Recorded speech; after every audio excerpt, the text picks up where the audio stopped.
I was adopted when I was 2 days old. We just wanted a baby that would be healthy, could be ours legally, and we didn't care about skin color.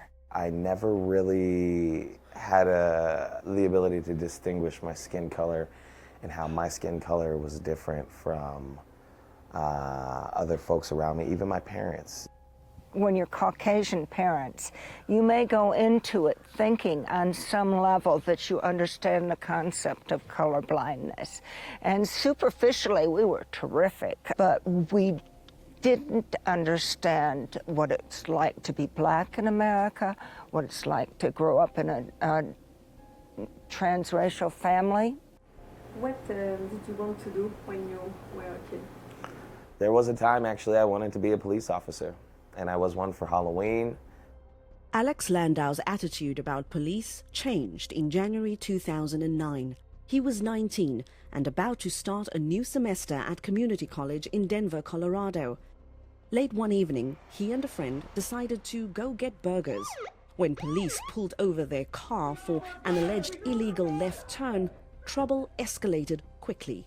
I assumed being out of handcuffs that I could have an interaction with these law enforcement officers. I asked if I could see a warrant before they continued searching my car. However, these officers immediately became irate and began to punch me in the face. I was like right in this area, facing underneath my car, and I could just feel the gun pressed to the side of my head. And then when I regained consciousness, they rolled me out by my ankles and dragged me across the grass, and then let me bleed on an officer's jacket until the paramedics arrived. Alex was taken to hospital, but insisted on being photographed before receiving treatment. And so after the photos were taken, I received 45 stitches. I was treated for a broken nose, diagnosed with a concussion, and later with a brain injury. Alex spent 2 days in jail. When he was released, he and his father Steve rushed to the Denver Police Internal Affairs Bureau to file a complaint. I just felt like it was turning into them trying to cover themselves up even at that point. I mean, I grew up as a son of a policeman, and I sort of know how they act. Alex filed a civil lawsuit against the city, winning a settlement of nearly $800,000. The announcement came on his 21st birthday in May 2011. It took months for Alex to recover and start processing what had happened. I'm a different person because of that night, and it totally changed the trajectory of my life. Now 29, Alex does community outreach for the Colorado Criminal Justice Reform Coalition.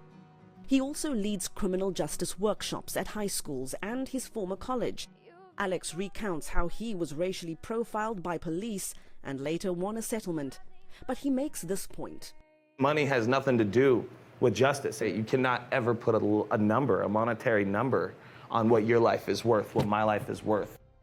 His parents blame themselves for not being able to protect Alex. They wonder if they should have known more or done more. But Alex believes he would have faced the same risks if he was raised by African-American parents. You both are my parents, you know, and I wouldn't have it any other way. Mr. Officer, I'm watching you. I'll take the badge off of you. Clobber you in court and now the press wants to talk to you. You got me so stressed and yet I'm so blessed.